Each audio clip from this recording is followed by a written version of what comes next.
আমার নবীজি এত কান্না কেঁদেছেন, মাঝে মাঝে নবীর কান্নার আওয়াজ বের হয়ে যেত।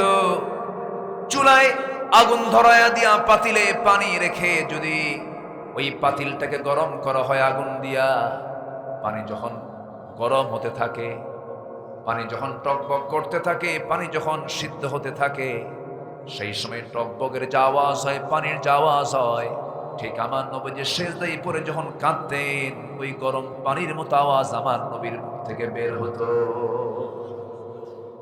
এত পরিমাণ কাঁদতেন তিনি, গাল ভিজে যেত, জায়নামাজ ভিজে যেত। আম্মা জান আয়েশা মাঝে মাঝে বলতেন, ইয়া রাসূলুল্লাহ, আপনি এত কাঁদেন কেন? আপনার তো সবকিছু মাফ। রাসূল মাঝে মাঝে বলতেন, আয়েশা, আমি তো আমার জন্য কাঁদি না, শুধু আমি আমার উম্মতের জন্য কাঁদি। জোরে বলে সুবহানাল্লাহ। আমার আপনার প্রতি আমার নবীর দরদ কম না বেশি? সবচেয়ে কম না সবচেয়ে বেশি? সবচেয়ে বেশি। ফাইন তুআযিব ফাইন তুআযিবহুম ফাইন্নাহুম ইবাদুক, আল্লাহু আকবার। ইন তুআযিবহুম ফাইন্নাহুম ইবাদুক, আল্লাহু আকবার। গোটা রাত ধরে ধরে রাসূল কাঁদতেন। আমার বন্ধুগণ,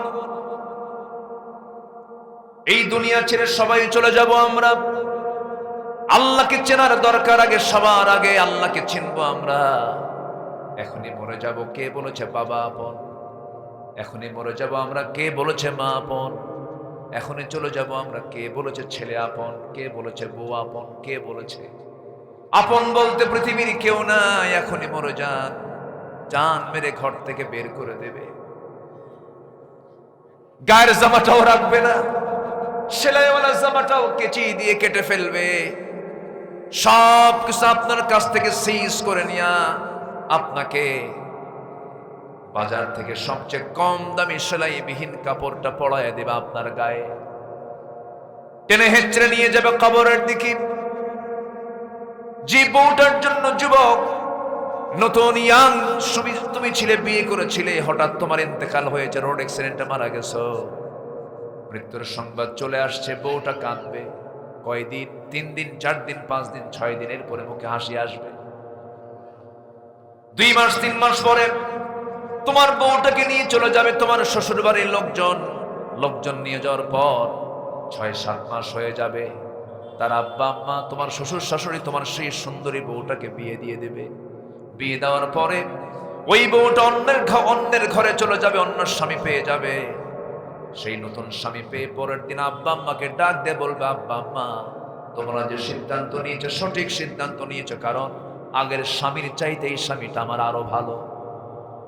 এটাই হলো দুনিয়া। কেউ আমার আপন না। কে বলেছে আমার আপন? সব আমার পর।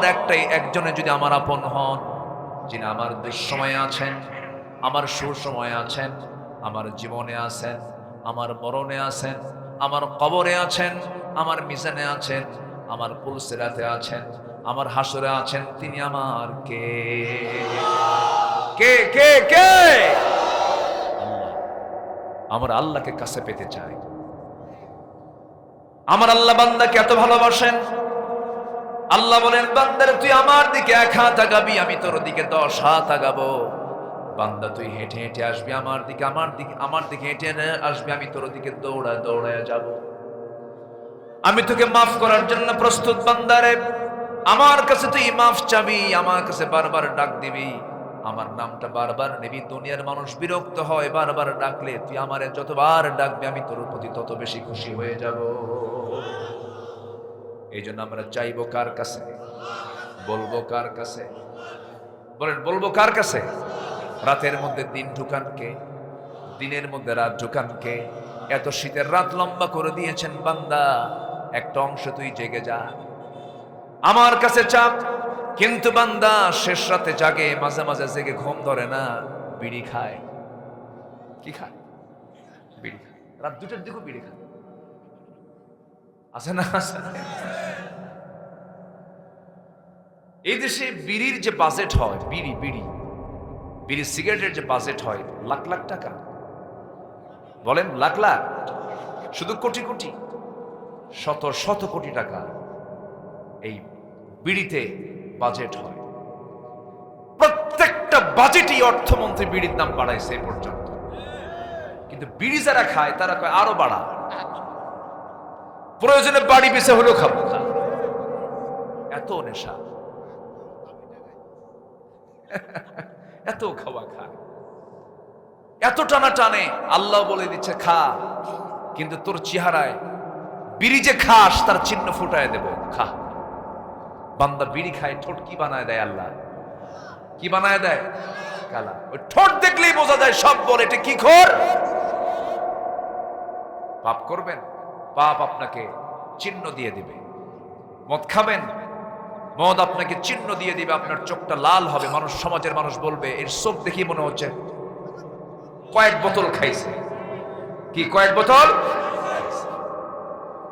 আল্লাহ রাব্বুল আলামিন বলেন বালা মান কাসাবা সাইয়্যাতান ওয়া আহাতাত বিহি খাতিআতুহু ফাউলাইকা আসহাবুন নার হুম ফিহা খালিদুন। পাপ করবে, পাপ তোমাকে ঘেরাও করে ফেলবে। তুমি পাপ করবে, পাপ তোমাকে চতুর্দিক থেকে ঘেরাও করে ফেলবে। অতএব পাপের কাছে যেও না, কোন নেশার কাছে যেও না। যুবকরা, তোমাদের ধ্বংস করার জন্য ইউরোপ আমেরিকা সহ ইসলাম বিরোধী শক্তির সবচেয়ে বড় অস্ত্র হলো মদ এবং নারী। মদ এবং নারী, এই দুইটা দিয়ে ইমানদারের ইমানকে নষ্ট করার জন্য তাদের হাজারো ষড়যন্ত্র। এই ফাঁদে তোমার পা দেওয়া যাবে না। চিন্তা মাথায় নিতে হবে, তুমি মুসলমান, তোমার সবার আগে খুঁজে বের করতে হবে তোমার একমাত্র বন্ধু কাকে। আল্লাহকে খুঁজে বের করতে হবে, আল্লাহকে চেনার চেষ্টা করতে হবে, আল্লাহকে বোঝার চেষ্টা করতে হবে। আল্লাহকে যে চিনতে পারছে সেই তো সফল। আমার বন্ধুগণ, তাহলে রাত যখন হয়ে যাবে, আমরা গভীর রাতে আমরা চাইবো কার কাছে? ওয়াল্লাযীনা ইয়াবিতুনা লিরাব্বিহিম সুজদান ওয়া কিয়ামা। একটু পরে আসতেছে, আমি এই আয়াতের উপরে আলোচনা করব, একটু পরে আসতেছে। শুধু আমরা আল্লাহর পরিচয়টা একটু জেনে নিচ্ছি। জোরে বলি ইনশাআল্লাহ।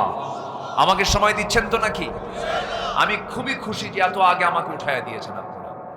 আমি চাই কি জানেন, মাগরিবে ওয়াজ শুরু হোক, এশাই মাহফিল শেষ হয়ে যায়, কিন্তু এই দেশে তা হয় না। ময়মনসিংহ একটা এলাকা আছে, চিনেন তো? ওই এলাকায় প্রধান বক্তাকে উঠাই হলো রাত 3:30টায়। হ্যাঁ, আমি একদিন গেছি এশার পর মাহফিলে, বললো হুজুর খাওয়া দাওয়া করেন। করলাম। হুজুর এই যে বালিশ আর কম্বল, ঘুমান। তো বললাম উঠাবেন কখন? গত বছর প্রধান মেহমান যে সময় উঠেছিল তার 1 ঘন্টা আগে আপনাকে তুলব। ঠিক আছে, আমাকে 3টার দিকে ডাক দিল।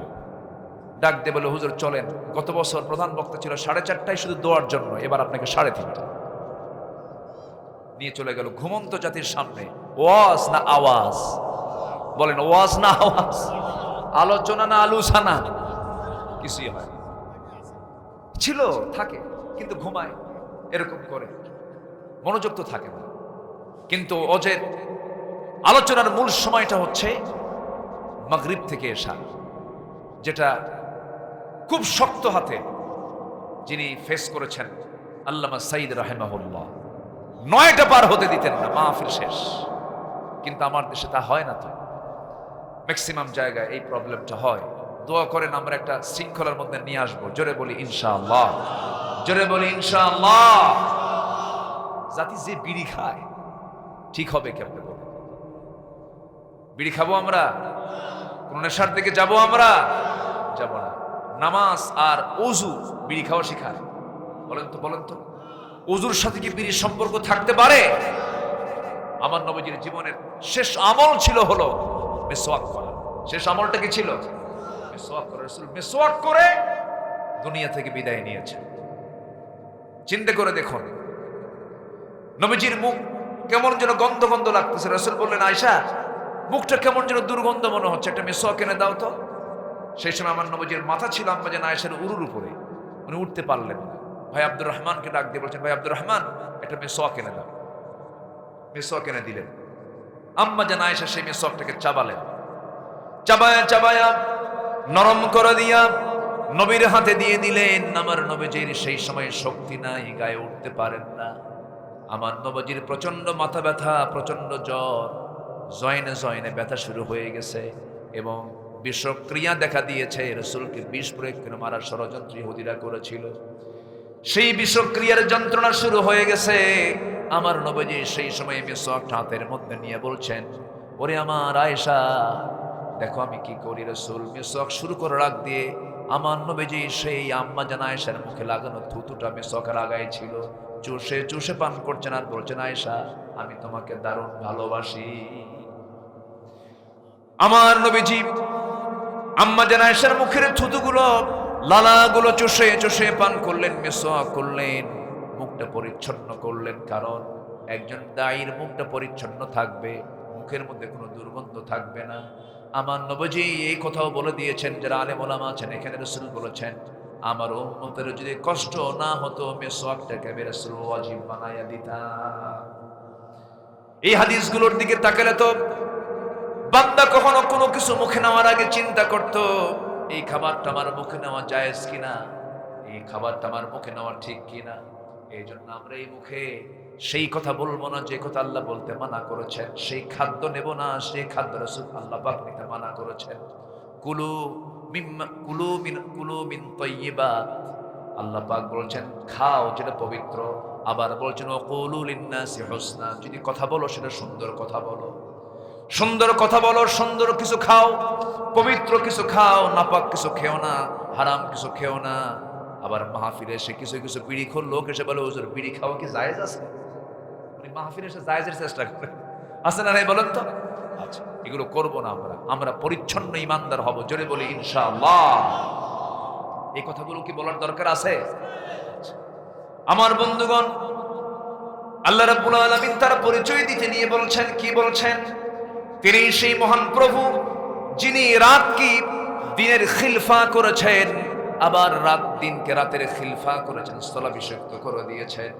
এত বড় পরিচয় পৃথিবীর দ্বিতীয় কেউ দিতে পারে না, কি বলেন? একমাত্র পরিচয় কে দিতে পারেন? আসতে বলবেন না তিনি কে? আল্লাহ, যিনি ছোট্ট মশারও রব, মাসিরও রব, আবার বিশাল বড় হাতিরও রব। আল্লাহু আকবার। সূরাতুল আনকাবুতও দিয়েছেন, সূরাতুন নামলও দিয়েছেন, সূরাতুল ফিল দিয়েছেন। কি আছে না নাই বলেন তো? আছে না নাই? আনকাবুত নিয়ে আল্লাহ পাক কথা বলেছেন, মশা নিয়ে কথা বলেছেন। কাফেররা কয় তোমার আল্লাহর কাজ নাই কাম নাই, মশা দিয়ে উদাহরণ দেয়। মশা কোনো প্রাণী হলো নাকি? কইছে না? কইছে না? রাসূলকে বলেছে না? বলেছে। কিন্তু আল্লাহ তাআলা যে উদাহরণটা দিয়েছেন সেই উদাহরণের মধ্যে মজবুতি আছে না নাই? আচ্ছা, আল্লাহ নিজে বলছেন, সূরা বাকারার মধ্যে আসছে। আল্লাহ রাব্বুল আলামিন বলেন, ইন্নাল্লাহা লা ইস্তাহি আন ইয়াদরিবা মাসালাম মা বাউদাতান ফামা ফাওকাহা ফাআম্মাল্লাযীনা আমানু ফায়া'লামুনা আন্নাহুল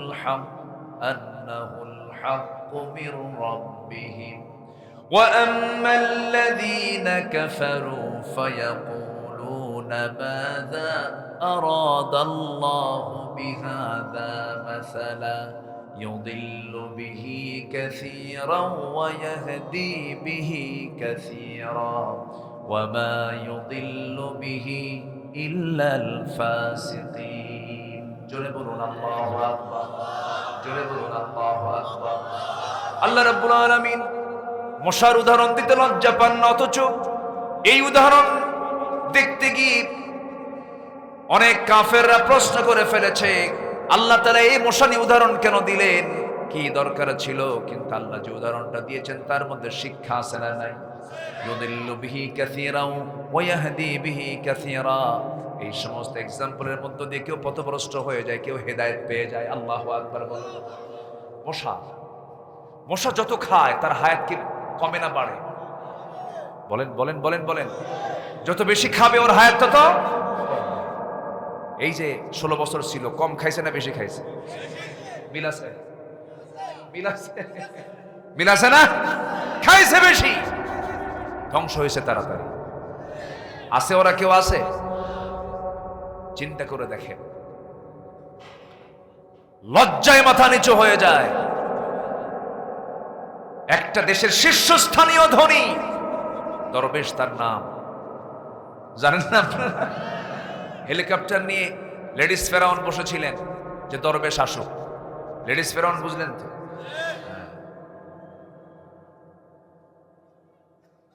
হেলিকপ্টার নিয়ে বসে আছে যে দরবেশ আসুক, দরবেশ নাই, দরবেশ ছাড়াই উনি চলে গেছেন। দরবেশ এখন যাবে কোথায়? নৌকা খুঁজলো, আইনমন্ত্রীকে সাথে নিয়েছে, আইনমন্ত্রীকে সাথে নিয়ে নৌকায় চড়ছে, নৌকার ভেড়ে না, এমন নৌকা ঘাট আর খুঁজে পায় না, কোস্টগার্ড ধরে ফেলেছে। আইনমন্ত্রীকে দেখে বলে, স্যার সিনসি থানায় চলে। আইনমন্ত্রীকে, আমি কি একা আসছি? আমি তো জামাতের সাথে আসছি। জামাতের সাথে মানে কে? কই যে বসে আছে, কে মাথার চুল কালো, মুখের দাড়ি নাই, কাটছে, জানেন না? জানেন না? পাঞ্জাবি নাই, গেঞ্জি, পায়জামা নাই, লুঙ্গি। লোকটা কে? ভালো করে দেখো, ওটাই দরবেশ, ঠিক কিনা? ওরা আলেমদেরকে উলঙ্গ করতে চেয়েছিল, আল্লাহ ওদেরকে ন্যাংটা উলঙ্গ করে ছেড়েছে।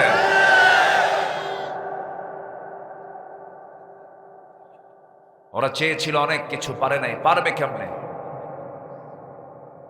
একদম ফেরাউনদের পুনরাবৃত্তি এদের মধ্যে ছিল। মুসা আলাইহিস সালামকে একবার অভিযোগ দিয়ে ফেলল ফেরাউন, মুসার ত্রুটি আছে কি? মুসার নবী হয় কেমন? ওর তো অন্ডকোষই ঠিক নেই। এখন এলাকায় কি বলে আপনারা?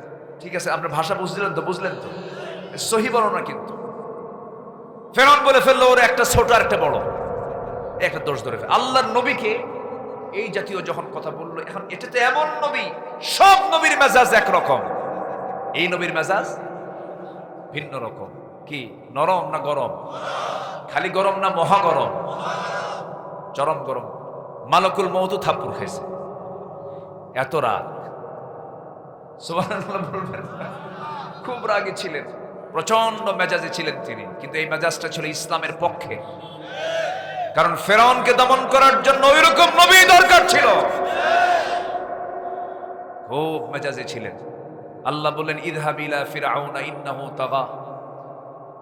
তো মুসা বলছেন, আল্লাহ আমি তো যাব, তাগুতের কাছে যাব, কিন্তু আমার জিহ্বাই তো ঠিক নাই, আমি কই একটা হয়ে যায় আরেকটা, আগে জিহ্বা ঠিক করো।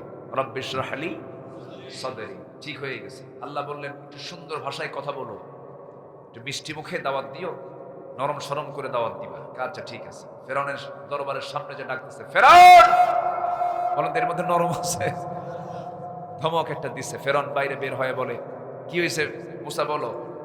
আল্লাহ আমাকে পাঠায় দিছে, তুই কালেমা পড়। তোমার সঙ্গে এটাকে, আমার ভাই হারুন, আমার বড় ভাই, সেও আল্লাহর নবী, তোমার আল্লাহর কাম নাই কাজ নাই, একই করে দুই নবী। বলেন তো এই কথা শোনার পরে কি মুসা ঠিক থাকতে পারেন? কালিমার দাওয়াত ছিল তার, হকের দাওয়াত ছিল, নির্ভীক ভাবে, নির্ভীক চিত্তে। যারা দায়ী হবে, চুল পরিমাণ দিলের মধ্যে ভয় রাখা জায়েজ না।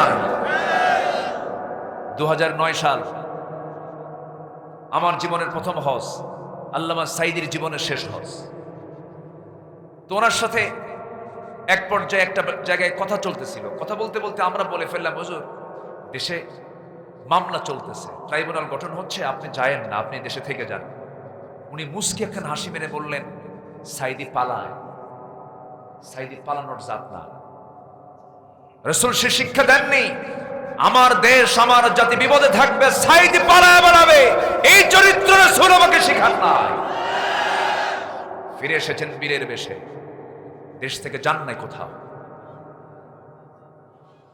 দেশে সেই 11 সালের 2010 সালের 30 জুন গ্রেফতার হয়েছেন। 26 জুন তার সঙ্গে আমার লাশ দেখা তার বাসায় সিঁড়িতে, ওটাই আমার শেষ দেখা। 2023 সালের 13 আগস্ট তাকে চিকিৎসার নাম করে কাশিমপুর কারাগার থেকে বলা হলো, আপনি অসুস্থ, আপনাকে হসপিটালে যেতে হবে। হুজুর বললেন, আমি অসুস্থ, আমি তো নিজেই জানি না। জোর করে ধরে নিয়ে চলে গেল। একটা জীবন্ত মানুষকে, সুস্থ মানুষকে দিল্লির প্রেসক্রিপশনে পয়জনিং করে, বিষ প্রয়োগ করে হত্যা করা হয়েছে। এই তাফসীর মাহফিলের এই প্ল্যাটফর্ম থেকে, তার তৈরি করা এই প্ল্যাটফর্ম, এই প্ল্যাটফর্ম থেকে জানান দিতে চাই, অবিলম্বে আল্লামা সাঈদীর যারা খুনি তাদেরকে প্রকাশ্যে ধরে চূড়ান্ত শাস্তি নিশ্চিত করা হোক। এ মতের পক্ষে রাজি আছেন কারা কারা? হাত উঁচু করে দেখা।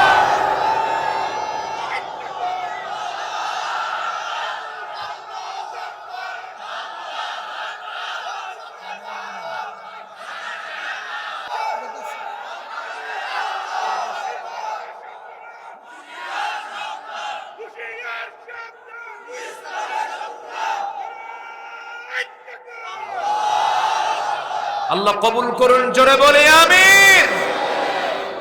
খুনির কোনো ক্ষমা নাই। খুনির কোনো ক্ষমা আছে? নাই। আল্লাহ ক্ষমা করেন নাই, ক্ষমা করার কোনো সুযোগও।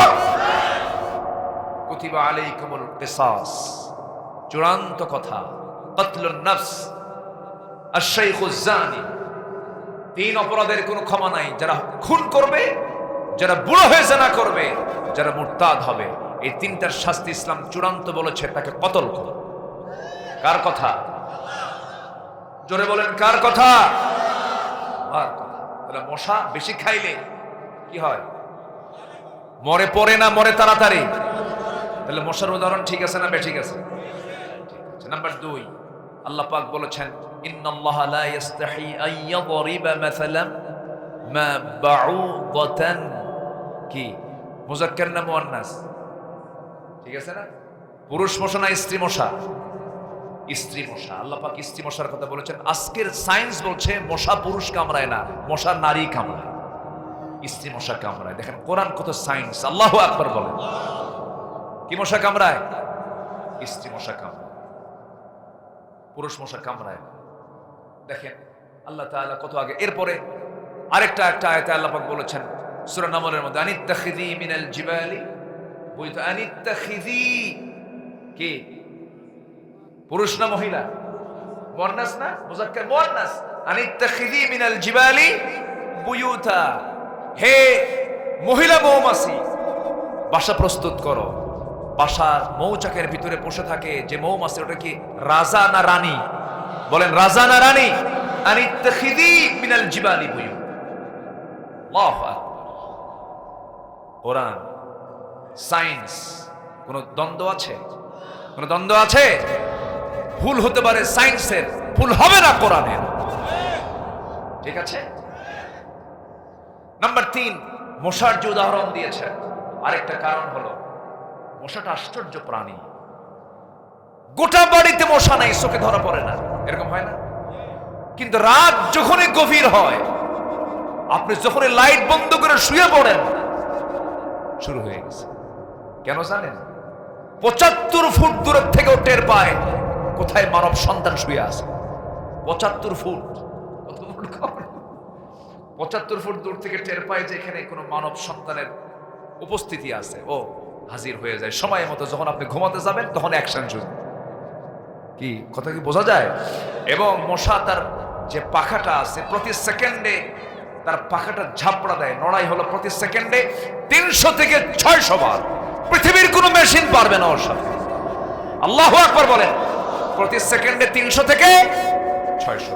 ইন্নাল্লাহা লা ইস্তাহি আন ইয়াদরিবা মাসালান মা বাউদাতান ফামা ফাওকাহা। আল্লাহু আকবার বলেন। আরেকটা কারণ, নমরুদ মরছে কিসের কামড় খায়া? ঠিক আছে? ঘড়ি তো ঘুরতেছে খুব আজকে, ঘুরুক, কোন সমস্যা নাই তো? জোরে বলি ইনশাআল্লাহ। আরেকটা প্রাণী আছে মাকড়সা। কি আছে? আরবি কি? আনকাবুত। বলেন কি? সেই সূরার নাম কি? আনকাবুত। আল্লাহ তাআলা মাকড়সাকে এখানে উদাহরণ হিসেবে টানলেন। কেন? আল্লাহ তাআলা এই মাকড়সাকে কেন টেনেছেন আল্লাহ পাক সুন্দর করে বলছেন, মিসাল দিচ্ছেন। এটা মিসাল। আল্লাহ রাব্বুল আলামিন বলেন, মাসালুল লাযীনা ইত্তাখাযু মিন দুনিল্লাহি আউলিয়া কামাসালিল আনকাবুত ইত্তাখাযাত বাইতান ওয়া ইন, আছে না এরকম একটা আয়াত আছে না? হ্যাঁ, ইত্তাখাদাত বাইতান, হ্যাঁ, সে বাড়ি বানায়। সে বাড়িটা কি মজবুত না দুর্বল? মজবুত না দুর্বল? শুধু দুর্বল না বহু দুর্বল? ফু মারলেই শেষ।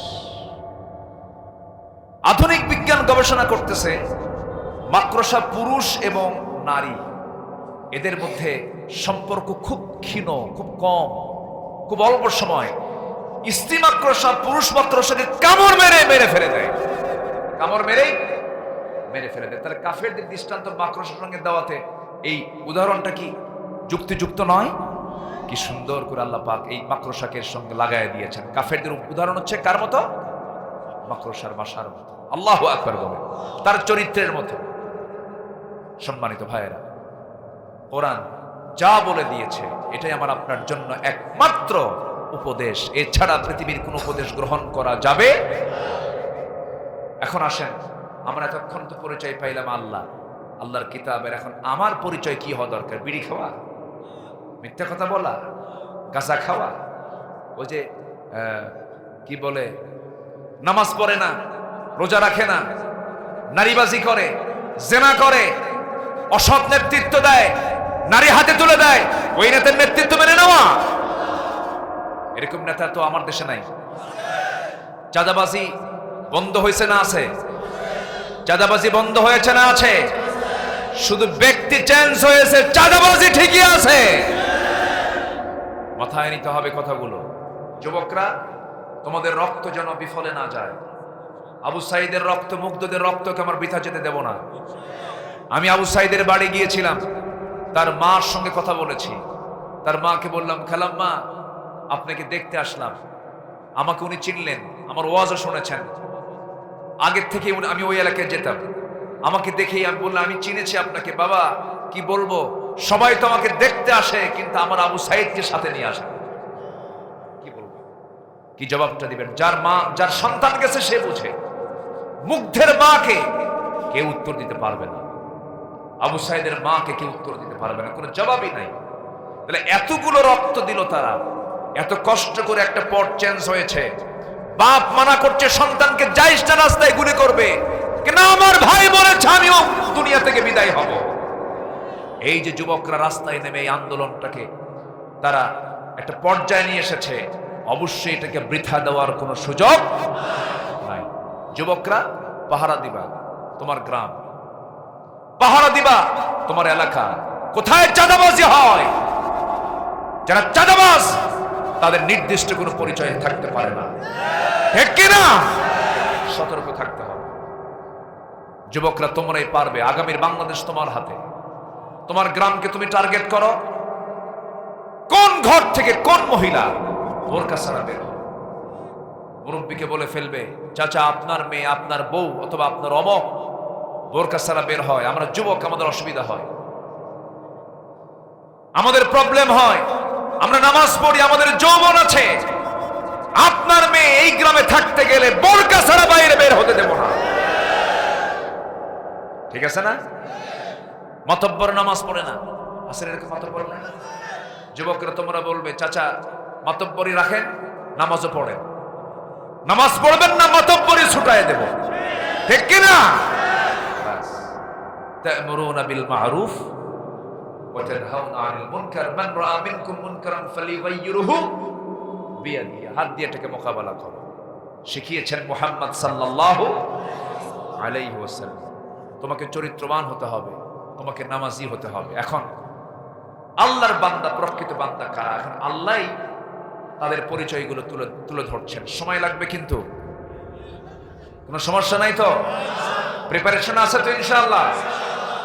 আল্লাহ রাব্বুল আলামিন বলেন, ওয়াইবাদুর রাহমানিল্লাযীনা ইয়ামশুনা আলাল আরদি হাওনাও ওয়া ইযা খাতাবাহুমুল জাহিলুনা ক্বালু সালামা والذين يبيتون لربهم سجدا وقياما والذين يقولون ربنا اصرف عنا عذاب جهنم ইন্না আযাবাহা কানা গরামান ইন্নাহা সাআত মুস্তাকাররান ওয়া মুকামা। জোরে বলুন আল্লাহু আকবার। আল্লাহ এবার বলছেন, শোনো, আমার বান্দা তো তারাই যে সমস্ত বান্দাগুলো জমিনে উগ্রতা ছড়াবে না, উচ্ছৃঙ্খলপনা ছড়াবে না, তারা জমিনে চলবে, জমিন টের পাবে না। এই সমস্ত বান্দাগুলো এমন ভাবে চলবে, খুব বিনয়ী হয়ে চলবে। ইমানদারের চলাফেরা হবে উচ্ছৃঙ্খল না সুশৃঙ্খল, উগ্র না বিনম্রতা, অভদ্রতা না ভদ্রতা, ভদ্রতা। বিনয়ী হয়ে চলবে, তার একটা করে কদম পড়বে, চিন্তা ভাবনা করে একটা করে কদম সে ফেলবে। আমার নবীজি যখন রাস্তায় হাঁটতেন, দুটা চোখ তার দুই পায়ের বৃদ্ধাঙ্গুলের দিকে নজর থাকতো, একটু নিচু হয়ে হাঁটতেন, দুই পায়ের দিকে তাকায় তাকায় হাঁটতেন। যুবক, তোমার যৌবন আছে, তোমার চেহারার সৌন্দর্য আছে, 6.5 ফুট লম্বা তুমি, 80 কেজি ওজন তোমার, হাতের শক্তি ভালো। তুমি রাস্তায় যখন চলো, কাউকে ডোন্ট কেয়ার, কাউকে মানোই না। তুমি কি জানো এই জমিনটা তোমার জন্য অহংকার করা মানায় না? এই জমিন অহংকার করার জন্য মানাবে একমাত্র কে অহংকার দেখাবে? আল্লাহ অহংকার দেখাবে। আমার নবীর মতো বিনয়ী মানুষ পৃথিবীতে আর সেকেন্ড আর দ্বিতীয় জন কেউ আসবে না। আমার নবী এত বিনয়ী ছিলেন। আমার বন্ধুগণ, রাসূল আগে সালাম দিতেন, রাসূল আগে সালাম দিতেন, সালামের অপেক্ষায় থাকতেন না। যে ব্যক্তি সবার আগে সালাম দেবে সে হচ্ছে অহংকার মুক্ত। সুবহানাল্লাহ বলেন। আম্মা জান আয়েশা বলেন, আমি নবীর স্ত্রী ছিলাম, রাসূলকে আগে সালাম দিতে পারি নাই, চট করে সালাম দিয়ে দিতেন। এক সাহাবী রাসূলকে আগে সালাম দিতে পারেন না, বারবার চেষ্টা করে রাসূলকে আগে সালাম দিতে পারেন না। মনে মনে চিন্তা করলেন কেমন করে আগে সালাম দেওয়া যায়, টেকনিক করলেন। মোটা বৃক্ষের আড়ালে দাঁড়ায় গেলেন।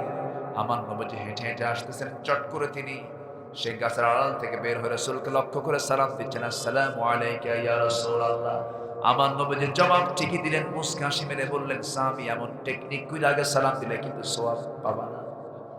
সুবহানাল্লাহ। সামনাসামনি আসো, দেখি কে আগে সালাম দিতে পারে। নবীজি সবাইকে সমান চোখে দেখতেন।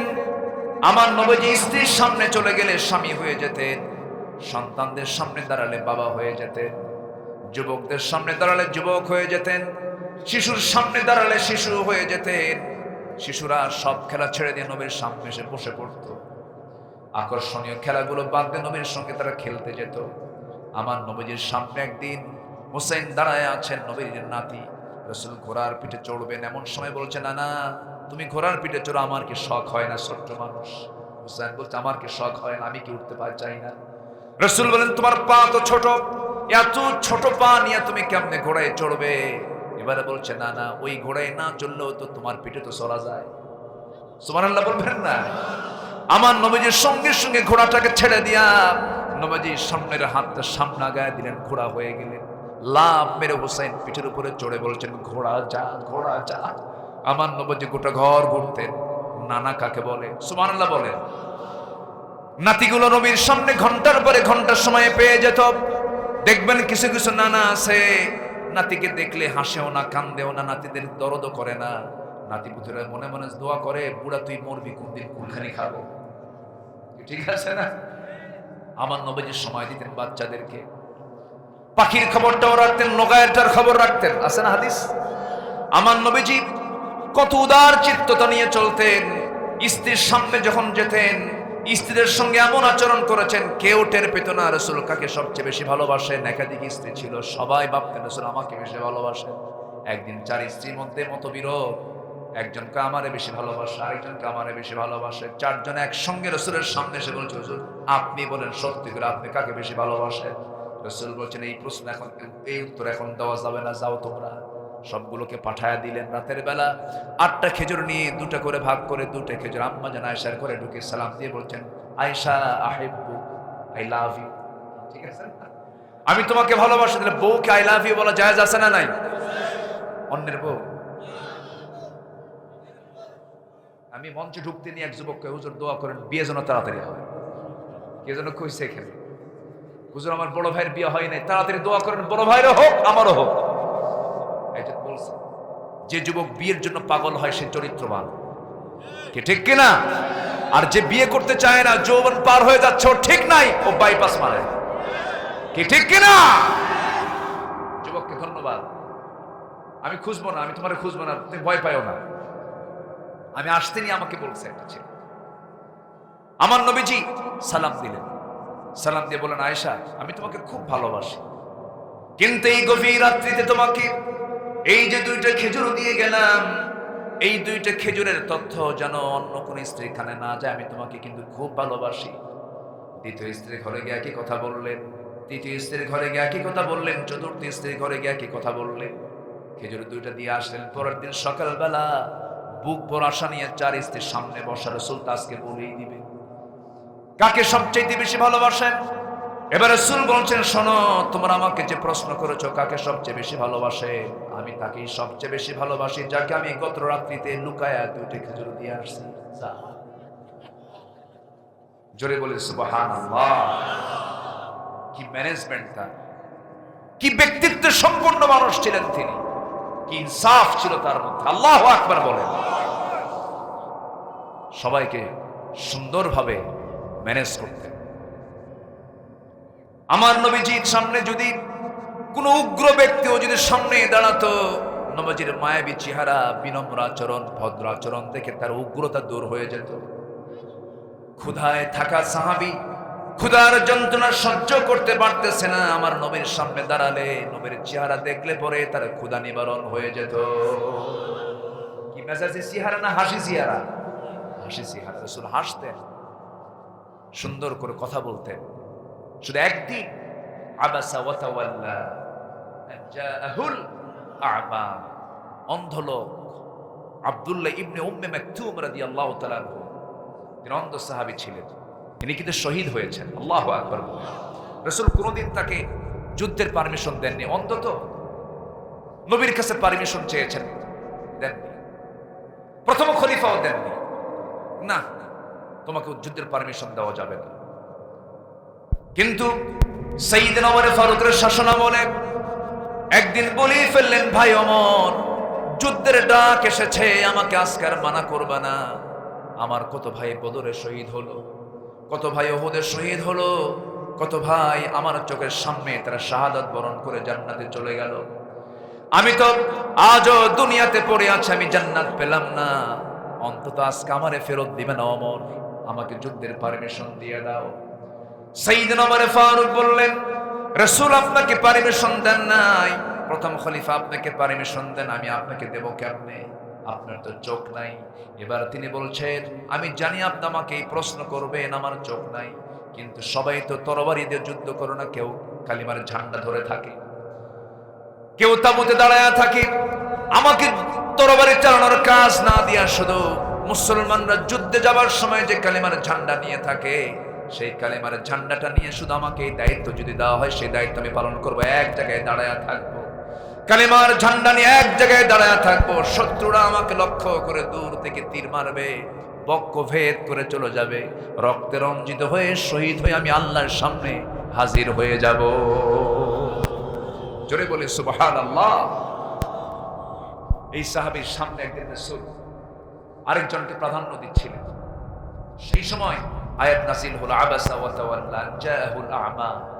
এই অন্ধ লোকটা যদি আপনি তাকে একটু এড়িয়ে যাচ্ছেন না, এটাই শ্রেষ্ঠ, এটাই শ্রেষ্ঠ। আল্লাহু আকবার। আমার বন্ধুগণ, তাহলে 1 নম্বরের চরিত্র হলো আমরা উগ্র হব না, বিনয়ী হব? বলেন বলেন, বিনয়ী হব। জোরে বলি ইনশাআল্লাহ।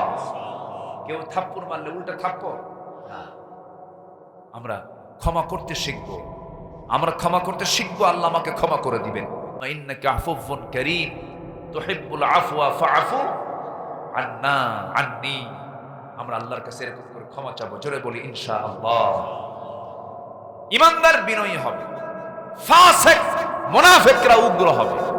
ইমানদারদের আচরণ হবে খুব বিনয়, তারা কথা বলবে অত্যন্ত নরম করে, খুব মিষ্টি করে, যেন আমার কথা এবং আমার হাতে যেন কেউ কষ্ট না পায়। আল মুসলিমু মান সালিমাল মুসলিমুনা মিন লিসানিহি ওয়া ইয়াদিহি। প্রকৃত মুসলমান সেই যার জবান এবং হাত থেকে অন্য মুসলমান কি থাকে? নিশ্চিত থাকে, নিরাপদে থাকে। আমরা এমন চরিত্র অর্জন করব। জোরে বলি ইনশাআল্লাহ। কয় নাম্বার গেল? 1 নাম্বার। বলেন কয় নাম্বার? আমরা বিনয়ী হব, রাজি আছি তো ইনশাআল্লাহ?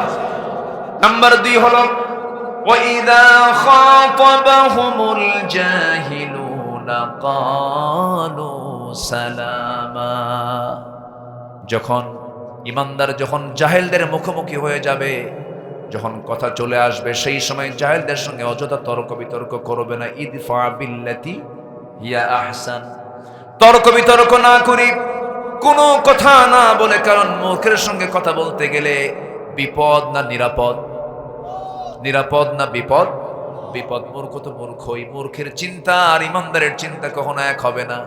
মূর্খের সঙ্গে আপনি পারবেন না। লোকমান হাকিম, লোকমান আলাইহিস সালাতু ওয়াস সালাম জ্ঞান আহরণ করেছেন জ্ঞানীর কাছ থেকে না মূর্খের কাছ থেকে? মূর্খের কাছ থেকে। মূর্খের কাছ থেকে। মূর্খ যা করত তিনি তার উল্টা করতেন, যা করত তার তিনি উল্টা করতেন। সাইয়েদনা লোকমান নবী ছিলেন না, কিন্তু আল্লাহ পাক তাকে অনেক সম্মান দিয়েছেন। কেন জানেন? বাপ হিসাবে আমরা লোকমানের মতো বাপ হব। জোরে বলি ইনশাআল্লাহ, জোরে বলি ইনশাআল্লাহ। আজকে তো সে এইদিকে যেতে পারবো না, ভবিষ্যতে যদি সময় হয় এইদিকে যাব। লোকমান কেমন বাপ ছিলেন? আল্লাহ পাক এমন তিনি ওয়াজ করেছেন দুনিয়াতে সন্তানদের উপরে, আল্লাহ পাক তার ওয়াজটাকে হুবহু কপি করে কোরআনে উঠায় দিয়েছেন, তাই না? কি ওয়াহুয়া ইয়াইদুহু, ওয়াহুয়া ইয়াইদুহু, তিনি ওয়াজ করছেন তার সন্তানকে, ওয়াহুয়া ইয়াইদুহু ইয়া বুনাইয়া লা তুশরিক বিল্লাহ। আল্লাহু আকবার বলেন। তাহলে লোকমান তার সন্তানকে এক নম্বর নসিহা করেছেন, কি করো না? শিরিক করো না। 1 নম্বর নসিহা কি?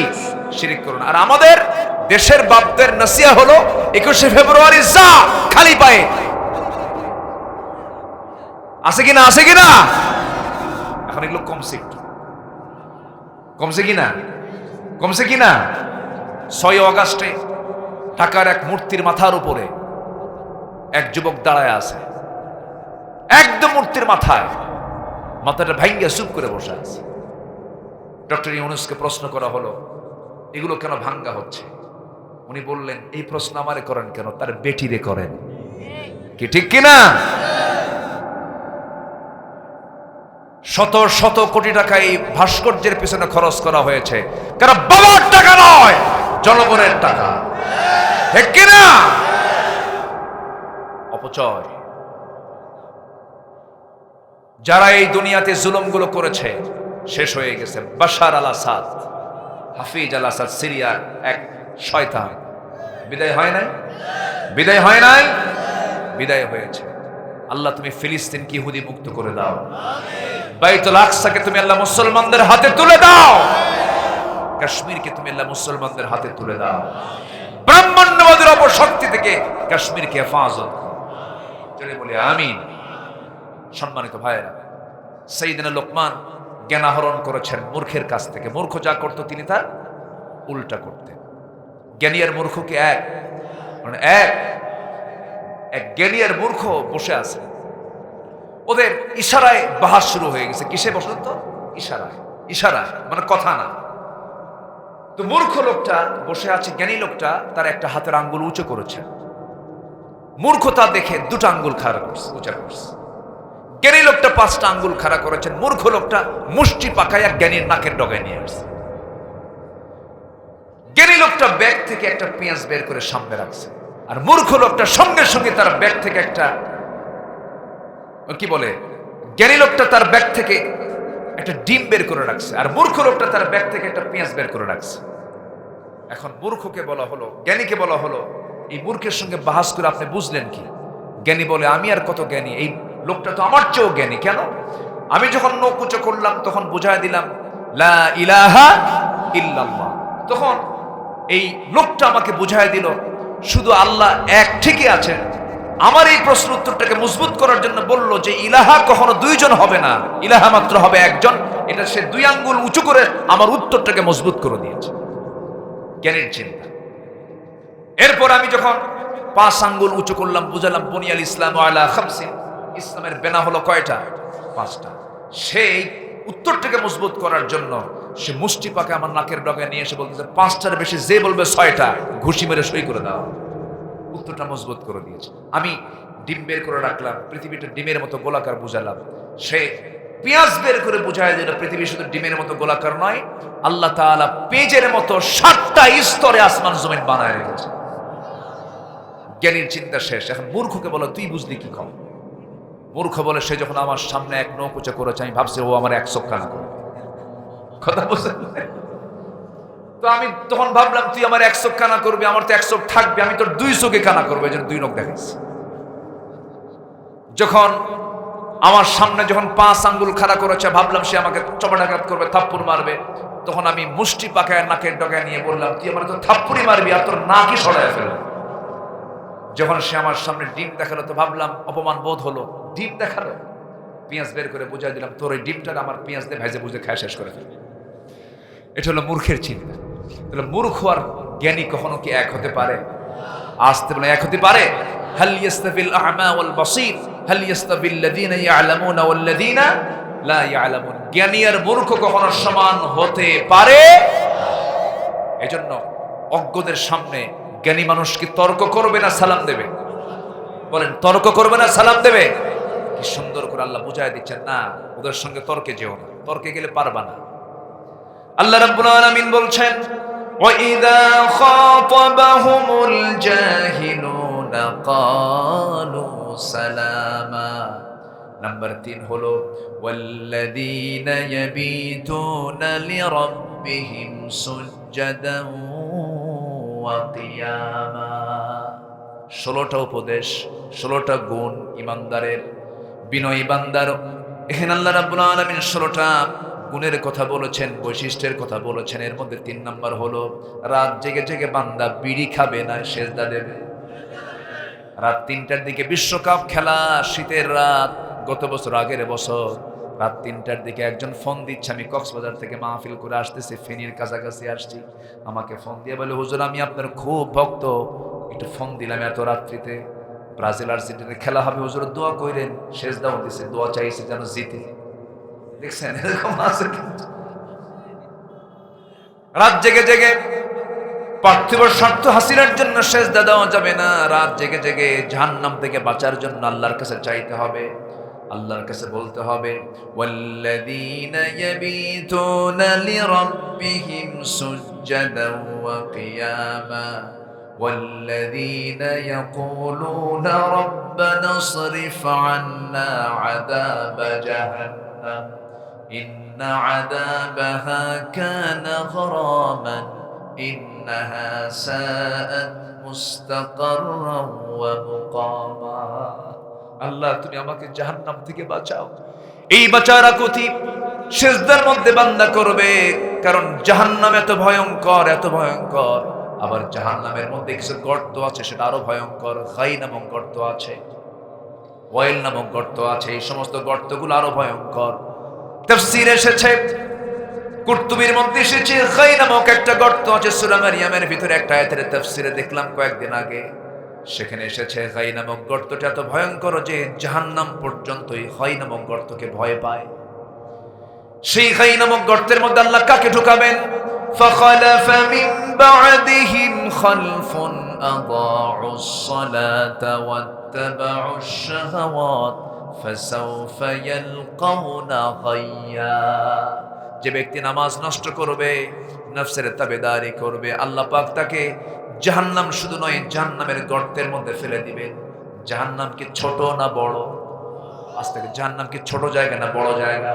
বিশাল বড় জায়গা। এই যে সূর্য দেখি, সূর্য যদি জাহান্নামের মুখে যদি ছেড়ে দেওয়া হয়, বাচ্চার মুখে চকলেট দিলে 2-3 মিনিটই যেমন চুষে শেষ করে ফেলে দেয়, সূর্য শুধু জাহান্নামের মুখে ছেড়ে দেওয়া হবে, নিমিষের মধ্যে সূর্য হেরে যাবে। এত ভয়ঙ্কর জাহান্নাম। সেই জাহান্নাম পর্যন্ত এই গর্তগুলোকে ভয় পায়। সেই গর্তের মধ্যে আল্লাহ পাক বেনামাজিকে ঢুকাবেন, নফসের যারা দাসত্ব করবে তাদেরকে ঢুকাবেন। সেই জাহান্নাম থেকে বাঁচার জন্য একমাত্র চাইবো আমরা কার কাছে? নাম্বার 4 চলে গেল। নাম্বার 5 হলো যারা অপচয় করবে না।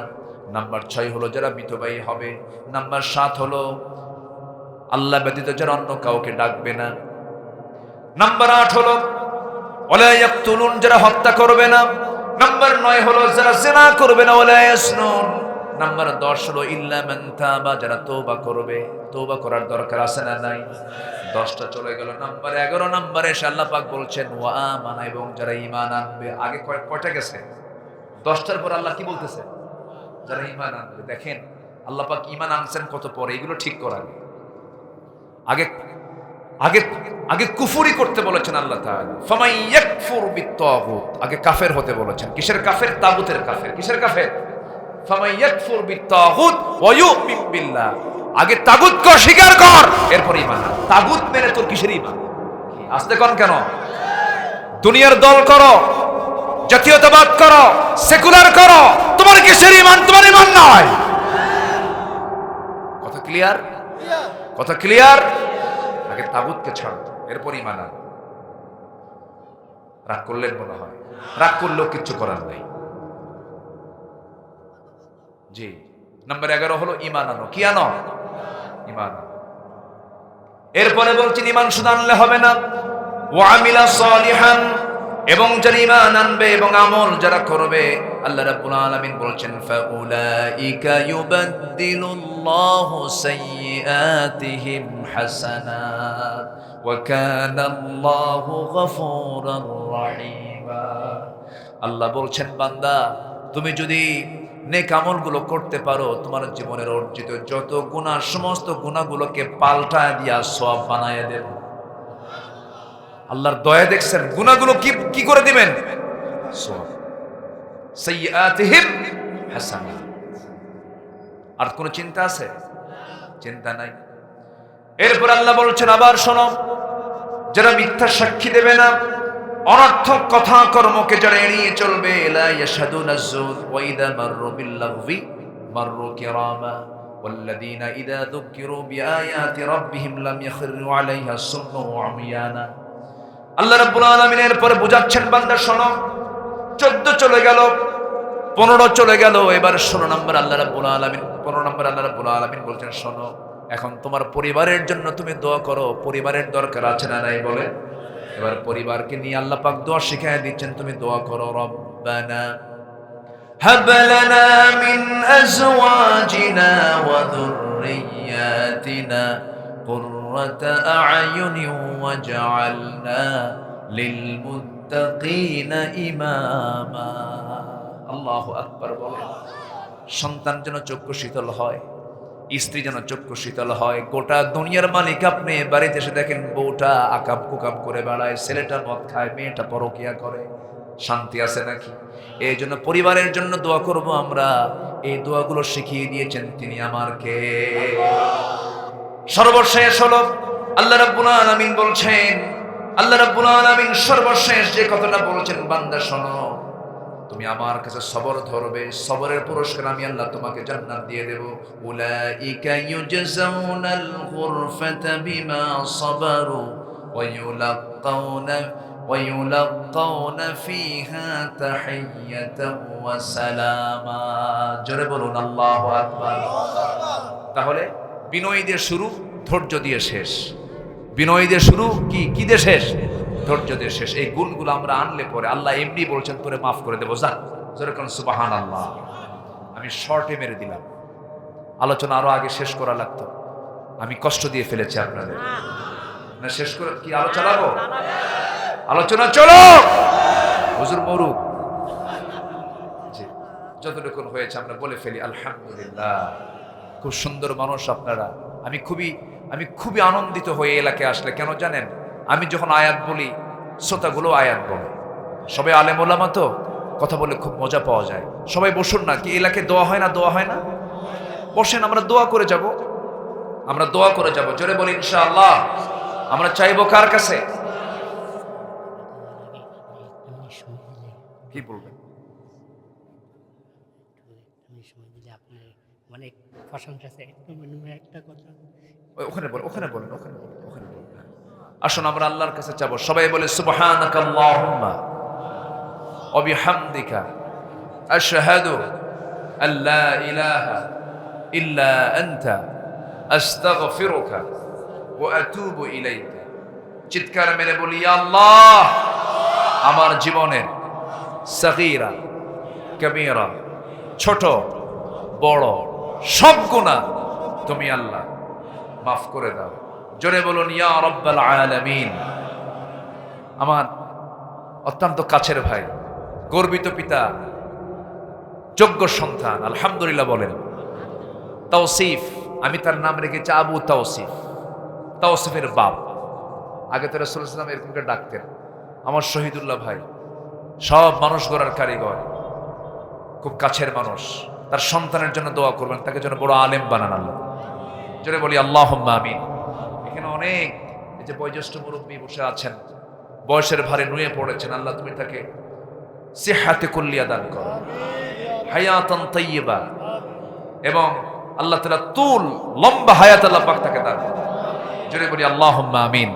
যাদেরকে চিনি না আল্লাহ পাক তুমি তাদেরকেও কবুল করো। জি, সব দেখতেছি শুনতেছি তো, আমার কানে আওয়াজ আসতেছে না, যেখানে আটকে যায় সেখানে আমার ধরায় দেয়। আলহামদুলিল্লাহ, আল্লাহ তুমি সবাইকে কবুল করো। জোরে বলি আল্লাহুম্মা আমিন। যে যেখানে আছি বসি, আমার মায়েরা কি আলোচনা শুনেছেন আজকে? মায়েরা কি ছিল আশেপাশে? আগামীতে মাহফিল যখন করবেন একটা পরামর্শ দিয়ে যাই, প্রত্যেকটা মাহফিলে এটা রাখবেন মাথায় যে এরকম সামিয়ানা করে পর্দার পরিবেশ তৈরি করে মেয়েদের বসার ব্যবস্থা করবে। মেয়েদের দিন বোঝার দরকার আছে না নাই? এখানে এসে এত ফতোয়া দেওয়ার দরকার নাই। মার্কেটে যাচ্ছে, রাস্তায় যাচ্ছে, ঘুরে বেড়াচ্ছে, মাহফিল আসতে সমস্যা কোথায়? মাহফিলে তারা আসবেন, তারা শিখবেন, জানবেন কোরআন। একটা মা যদি কোরআন জানে, 4 পুরুষ ভালো হয়ে যায়, স্বামী ভালো হয়, ছেলে ভালো হয়, ভাই ভালো হয়, স্বামী ভালো হয়ে যায়। কি ঠিক কিনা বলেন?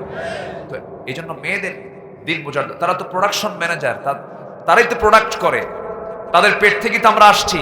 এই জন্য মার কোলটা ইসলাম দিয়ে ভরানো দরকার, ঠিক কিনা? মেয়ের সন্তান বিশেষ করে সবার আগে তাকে আগে কোরআন শিখায় দেবে। তার সিনায় যদি কোরআন থাকে, আল্লাহর কসম করে বলি, অন্তত তার ঔরস থেকে কোনো বাজে সন্তান জন্ম নেবে না। এই জন্য মেয়ের সন্তানকে রাসূল খুব পছন্দ করতেন। আল্লাহ পাক আমাকে 4টা মেয়ে দিয়েছেন। এত আস্তে আলহামদুলিল্লাহ কইলেন। বিয়ে কি আপনি দিবেন নাকি? তো জোরে বলি আলহামদুলিল্লাহ।